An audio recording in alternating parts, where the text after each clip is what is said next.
People go, they use the bathroom that they feel is appropriate. There has been so little trouble. The Trump administration withdraws federal guidance on transgender bathroom use. Donald Trump has already done a number of things which raise the question of impeachment. Millennials are not the future of the party. They are the now of our party. You work for us, not the other way around. Some people are clearly upset, but there is a bit of professional protester. What kind of insurance do you have? This is New Day with Chris Cuomo and Allison Camerata. We want to welcome our viewers in the United States and around the world. You're watching New Day. It is Thursday, February 23rd, 6 o'clock here in New York City. Chris is in Atlanta this morning, but first, a new controversial action from the Trump administration. Last night, they withdrew the protections for transgender students that President Obama had put in place. The White House says schools and states should decide now how to handle this issue. All right, this comes as Republican lawmakers continue to face angry crowds of constituents in town halls all across this country. Now, as Allison said, I am in Atlanta. That's where the Democrats were creating their own heat in the battle over who should lead their party. This is day 35 of the Trump presidency, and we have it all covered for you. Let's begin with CNN's Joe Johns, live at the White House. Joe. Good morning, Chris. Well, essentially what has happened here is that the Trump administration has told schools around the country to ignore what the Obama administration said about transgender bathrooms and let the more or less, at least, to let the states decide. This is clearly a reversal of what Donald Trump said on the campaign trail. He seemed to be in support of transgender bathroom rights, but now, after a turn of events, it has all changed. What we do know, at least at this stage, is that the administration had a bit of a conflict between two of its secretaries, Betsy DeVos, and, of course, the brand new head of the Justice Department, the Attorney General.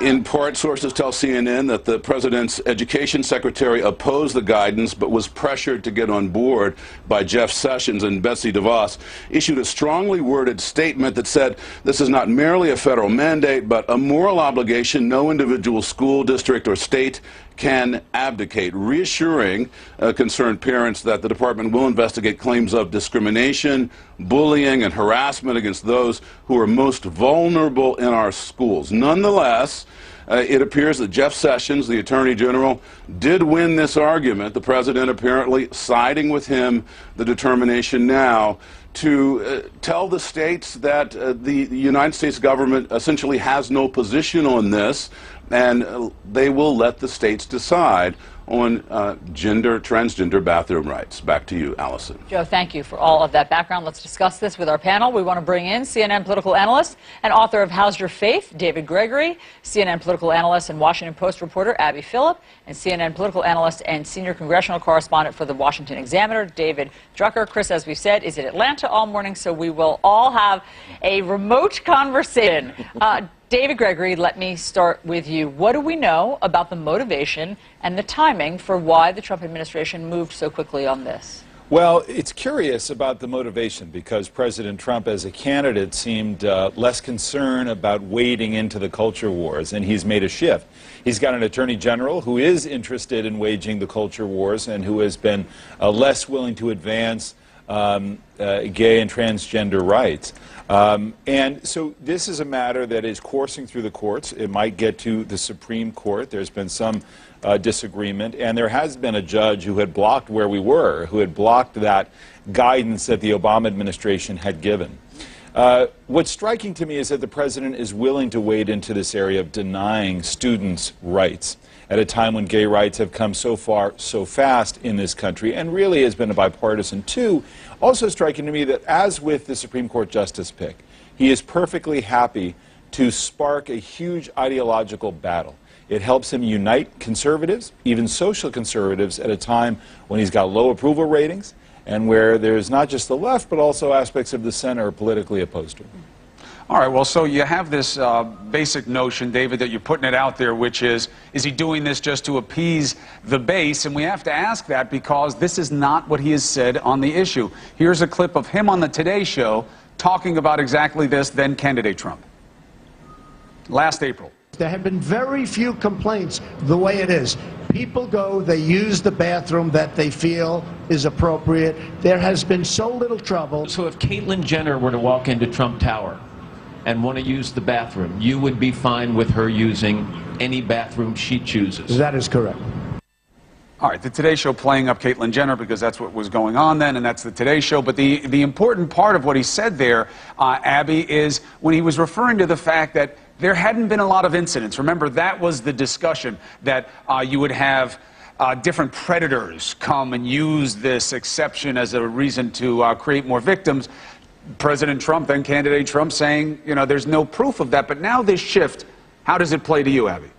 Well, to me, this speaks very much to the power of Jeff Sessions in Trump's orbit.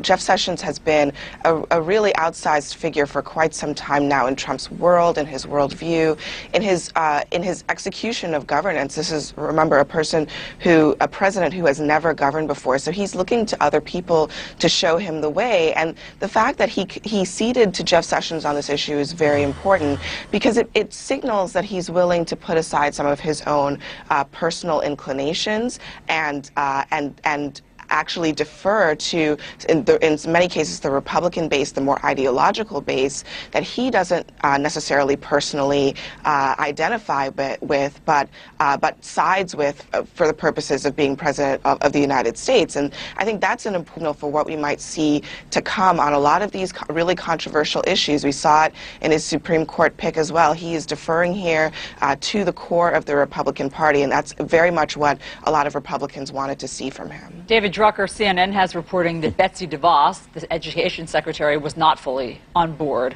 with wanting to do this. In fact, she communicated her feelings, we're told, to Jeff Sessions, Attorney General, and then she was summoned to the White House on Tuesday for a meeting during which basically it was communicated to her, you can resign or you can get on board with this. And then the Education Department had to issue this directive. I'll read it to you. At my direction, the Department's Office for Civil Rights remains committed to investigating all claims of discrimination, bullying, and harassment against those who are most vulnerable in our schools. This is an issue best solved at the state and local levels. Schools, communities, and families can find, and in many cases have found, solutions that protect all students. What do you make of this, David?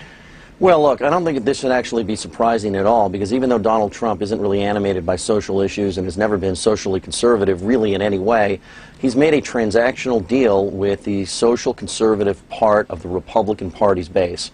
And he is stuck to that, and that is one of the reasons they're among his most loyal voters. And this is an issue that had really rankled them, where you had by executive fiat, the President of the United States, Trump's predecessor, dictating to local schools and local school districts how they were supposed to handle this issue. Now, part of it was just that, by executive fiat.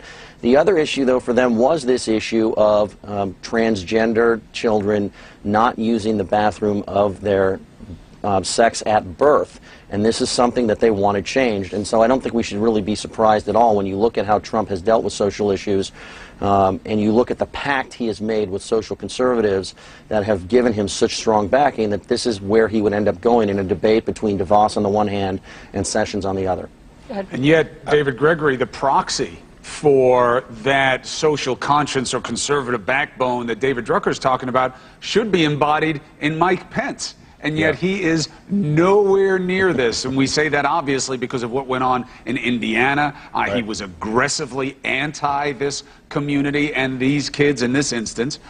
So the politics here are interesting. Betsy DeVos, in an early move that seems to have been threatening to her, probably won her a lot of fans who are against her during the confirmation process. Well, right. I mean, I think the internal fighting is very interesting. And I think Abby really hits it on the head, that the Attorney General has formed the worldview of Donald Trump in many ways as he comes into Washington. He's had a big influence on him. He's also been very loyal, and he's going to have a lot of sway. I do think it's worth saying that as we talk about this in the political context, you know, you have to predict that all these barriers are coming down. I mean, look at the debate over gay rights in this country.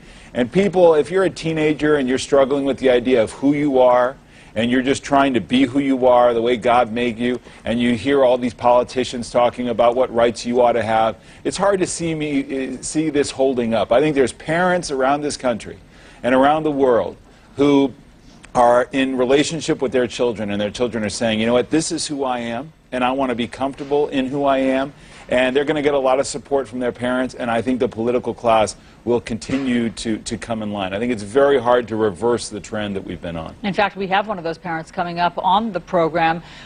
She was the mother of a son who tragically killed himself because of the issues that he faced at school, and then she helped craft the Obama directive on this, Abby. So it looks like some form of this case is going to be heading to the Supreme Court. So next month, the Supreme Court will be hearing the Grimm case, a kid from Virginia. So this is being waged in the schools and in the courts and at the dinner tables simultaneously.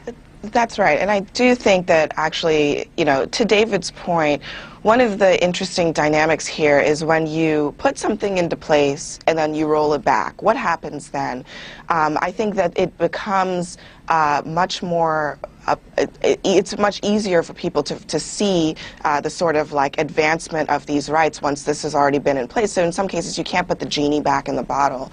And one of the challenges that the Supreme Court is going to face is dealing with this question of, sure, it's easier to say that it's states' rights, but what happens when a kid moves from Kansas to New York City and vice versa? Do his rights as a human being change?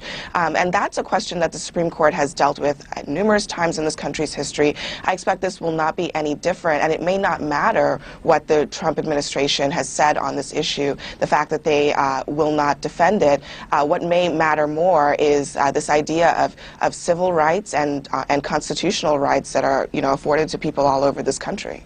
Right, but remember the power of legislation, right? And not just codifying, but cementing those values. After the gay marriage case, everybody celebrated, but those who understood the law best said, no, this is just the beginning, not the end, because until you have legislation, that's what Title IX was all about, right? Protecting minority groups. You're going to go case by case. The next one, the Grimm case. Panel, thank you very much.